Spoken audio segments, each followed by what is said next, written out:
on the sidelines of the World Economic Forum at Davos. We are in conversation with Dassault Systems. It's got a strong presence, by the way. I've made this, read it out. Offices in Mumbai, Pune, Bangalore, Chennai, and Kolkata, if I'm not wrong. Yes. Over 3,000 employees. Customers include aerospace, automotive, manufacturing, and as Florence Verzelen tells me, infrastructure as well now. Exactly, like we're working with companies like Adani, but also with city like Jaipur. And we are working, for example, on doing the virtual twin of Jaipur. And particularly love that project because the city is amazing. Okay, and by the way, lest you not get impressed, Florence last time when she spoke to us said that she loves India. So I'm gonna... And I still do. I still do, yes. Okay, let's start off with how do you see the world at large from your prism, considering that it seems to be, for lack of a better word, a fractured world relative to what it used to be, yes, with growth likely to taper off relative to what the beliefs were at the beginning of 2023? I think it's definitely a fractured world, but I think it makes it even more interesting for a lot of countries, including India. You know, a lot of companies are talking about de-risking. What does it mean? It means that because the world is fractured indeed, and supply chain can be disrupted, they need to find alternatives when it comes to their supply chain. And for that, for a lot of them, especially European companies, but also American companies, India is an amazing place where to put your supply chain and some of your manufacturing plant. So I'm talking with a lot of companies who really want to have their manufacturing plant in India, because India is not a risky place. It's a de-risking policy, but also because the people in India, the workers in India, the engineers of India are very good. So yes, it's a strange world, if I may call it like that, but for India, I think it's an amazing opportunity. Okay, and would love to probe that, because one of the things that we think of when we are looking at what India as a country could do, and our markets could do, is looking at the number of countries which are going to elections, let's say for in 2024. Including France. And how many out there have a higher probability of policy continuity, and presumably India ranks right up there. So is that a telling factor, or no, not necessarily so? For me, it's not a telling factor for India. It might be a telling factor for China, because, for example, US-China policy can evolve. In some other country, it can evolve as well. But I think most of countries, including US, but also European countries, really consider India as a safe country, whatever the government in Europe are. And as you know, as I was saying, we have European election in June. India will stay an ally and will stay a safe place to do business and to have a supply chain. So for me, this election year won't be an issue for India, but you should continue to push on this de-risking policy, because yes, it's an opportunity. If you go into the supply chain of the car industry, the supply chain of the aerospace industry, there is a huge opportunity. Yeah. So when you say this, that a lot of companies that you talk to as well, and maybe even Dassault, because you already have a strong presence, and talking about the supply chain shift, yes, or strengthening of the supply chain. In India, we were speaking to IKEA and ABB, and they were talking the same thing. I would love to understand, when you talk about this, what do you mean? I mean, what are the kind of companies? Are companies already present in India, or do you think companies which are not present hitherto are also wanting to come to India, ASEAN, for example? I think two things. I think that when it comes to aerospace, car industry, but also consumer goods industry for the supply chain, like the IKEA and their supply chain, or ABB or their supply chain, or either process industries, the ones who are already present in India might grow, but new ones, the ones that are in countries where supply chain can be disrupted, where front borders can be complex to manage, might want to invest in order to de-risk, to have production in different countries, including India, which is seen as a safer place right now. That's what I mean. And the interest of India is two things. It's a safer place when it comes to doing business and to exporting, but it's also a very good place when it comes to the human resources. Because what I've seen working in India since now some time is that the skills of the Indian people have grown tremendously. Today, you know, we have more than 3,000 people in India, but also more than 2,500 doing R&D for the rest of the world. Why? Because all Indian teams are among the best in the world. They're super innovative. They're super good because they're super well trained, but also, I mean, the state of mind and the innovation is a state of mind in India. So I think for this reason, it's also super interesting for companies to invest in India, like we are doing us at Dassault Systems. And then there is a third reason, which has nothing to do with de-risking, is the Indian market. You know, along the past 5 years, we have seen an increase of production and market in India, which is just huge. And today we have more than 30,000 customers in India, a very innovative company doing electric vehicle, electric scooters, consumer goods, but also Adani, Tata, all of them. And well, they're there, and we're growing in India for India as well because the market is extremely expanding. So India for India is also very interesting for a lot of companies. Yeah, and that will be amazing because from your business perspective as well, I'm just trying to understand, Florence, the more businesses set up, and because you are such a specialized global company would mean that you would probably be the first port of call, so to say. But the second part of my question, that one is acquiring more customers, the second is deepening the relationships with existing customers, because a lot of Indian businesses have now become much larger than what they ever were, say 10 years ago. Maybe true for the rest of the world as well, but definitely in India. Is that impacting your business positively? It's impacting very positively my business. You know, in 2023, India has been in the top 3 of the countries where we have seen the highest growth. But it has been in the top 3 mainly because of the Indian companies that are buying our software. And we're selling innovation software. So when we are growing in a country, it means that the country is super innovative and the country is growing. We are a very good indicator of the state of business of a country. So I think India is an amazing place to invest right now. Okay. Now, within India, because you are present in a multitude of themes and sectors, what is looking the strongest? I heard a lot of people at this WEF tell me about how global private equity funds and venture funds will buy a large slice of Indian infrastructure projects, which never happened in the past, but might happen over the course of the next 10 years. I heard you say about infrastructure as well. Talk to us a bit about that. Infrastructure is super big in India. Why? Because you have different kind of projects we are looking at in India. There is a rail project. We are partnering, for example, with Chris, and it's a very, very good partnership. Rail projects are huge. Then there is all the energy project. India is one of the biggest countries in terms of growth for renewable energy. And this is one of the areas for partnership with Adani, for example. So energy and infrastructure, and then there is smart city. The government of India has launched a huge number of smart city projects. I was mentioning Jaipur, that I love because of Jaipur. But that's not the only beautiful and interesting city in India.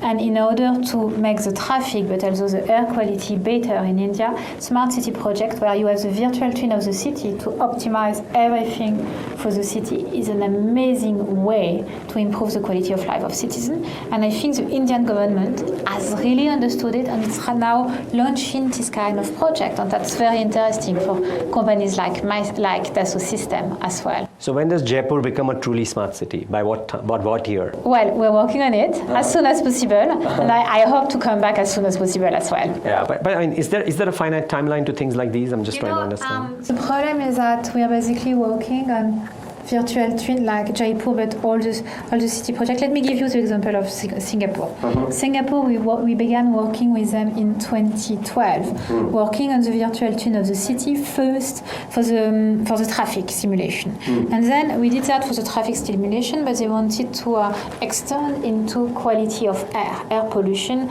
and air simulation. So we did the air simulation after the traffic simulation, and then after that they wanted to expand into the expansion of Singapore? What happens if they add buildings, if they add... So what I'm trying to say is that you begin with a use case, and then you go to another use case, and I think it's a never-ending story. Okay. But each time, it improves the quality of life of the citizen, and that's the ultimate goal. Yeah, but one city, for example, does it take about 10 years to... Oh, no, to get... it depends, of course it depends. If it's a new city, like, I will say Neom in Saudi Arabia, you begin with a virtual twin of the city before even building the city. Yeah. So it's super quick. Yeah. If it's a city like Jaipur, or I love Mumbai as well, Mumbai or Bengaluru, or Pune, where we have our R&D center, then you have to digitalize the city first. It can take a few months to digitalize the city, depending of how precise you want to be in the digitalization of the city. For example, Singapore, we also use a virtual twin to do simulation in case of earthquake or in terms of tsunami. And for that, you need very precise virtual twin with the right materials for each of the building. So depending of your use case, you need more or less precision, and it takes more months. But it's a matter of months. It's not a matter of years. If my memory serves me right, virtual twin is where your specialty is, right? Yes. Perfect, yeah. Okay, my final question. You are helping Indian companies develop new cars and trucks. You kind of, Dassault Systemes is working with the Indian companies to develop new aircraft and spacecrafts as well. Yes. Talk to us a bit about this mobility piece before we wrap up this conversation. Well, it's so interesting because I think when it comes to frugal innovation in electric vehicle, India is the country with the highest growth, because you are really bringing to the market new electric vehicle. We are working with Mahindra on that, and I'm meeting the chairman of Mahindra tomorrow. But we are also working on electric scooters, which is really a specialty of India, if I may call it that way, and it's super interesting. But you were talking about space, and here it's a topic I really love, because what India has achieved in space, really going to the moon many times. Yes. Like 10 years ago, India was not known as a space actor, and now, since you've been to the moon, you really are one of the big state to do so. And we are working with a lot of space startups, but also with ISRO, in order to help you go even further. And I think the innovation that's going to happen around space startups, and innovation around space is going to be one of the most interesting sectors to follow. Okay, well, maybe next year, this time when we talk, we'll talk a bit more in detail about this. But Florence, for now, thank you so much for speaking to us, and I love it that you love India. And I love India. Thank you so much. See you. Thank you, and viewers, thanks for tuning in. Bye.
At the World Economic Forum meet, and certainly on the sidelines in Davos, Switzerland, artificial intelligence, the future of digital infrastructure rollouts, technology at so many levels are some of the key issues being raised. We've got a wonderful guest with us, the Minister Ashwini Vaishnav. Thanks very much. Besides being Minister, these are themes that genuinely interest you, excite you as well.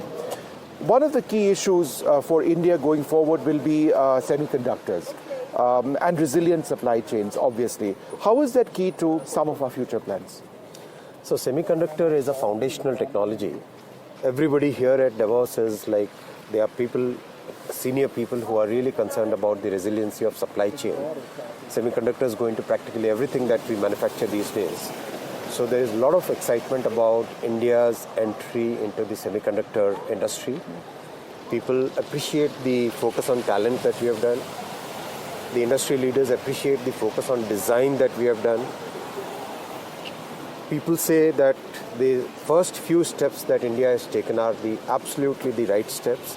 People are very happy with the progress of the Micron plant because within 90 days flat, the construction began. So that's something which is giving a lot of confidence to the world, to the global semiconductor industry. Yeah. From a geostrategic standpoint, this is also critical, isn't it? Because the availability of semiconductors has been limited to a couple of countries. We have a huge demand, and we want to ensure that it is available for our industry when we need it. Absolutely. And that's why we have put so clear focus on developing a comprehensive ecosystem for semiconductors. And we have been supported and helped by some of the topmost leaders in this field across the world who have become members of the India Semiconductor Mission. So that is giving us very good, and today the interactions I've had with the industry leaders, they believe that this is the time when you can take the next leap. The next leap is basically starting projects to design some of the key chips that are needed in today's world. For example, for telecom. For example, for processor. For example, can you start working on your own GPU? These are the kind of inputs which are coming from the industry. That shows the level of confidence which industry has on India. And so this is something which India would be able to supply to the world, not just our industry going forward. Absolutely. Indian designed GPUs, semiconductors, and a lot of that, displays, for example, going out. So it would also set up a huge ecosystem in India with the generation of thousands of jobs. Absolutely. This is a global industry. Yes. What you design and manufacture in India can be used anywhere in the world. And given the geopolitical strategies and constraints which people are feeling all over the world, people have huge trust. The global industry has huge trust on India. And that's where Prime Minister Modi ji's work on the foreign policy and the kind of trust he has developed across the world has really played out. So that trust is very important. So the issue, one of the key themes in Davos this year is artificial intelligence. But the question which a lot of people have back home certainly is that, if there is more AI, then it means that there may be fewer jobs or people will be retrenched. How would you address this concern? There are two aspects of every technology that comes in. There will be transitions in the industry basis the new technology. So a lot of productivity gains will be there. There will be lots and lots of complex challenges which can be addressed, for example, climate change, for example, new drug discovery, for example, disease prevention, for example, getting earlier detection of diseases. All those things are, for example, agriculture. So these are the things in which AI can play a very positive role. Yes, there will be other negative aspects of the technology, like every other technology. When it comes, it will have.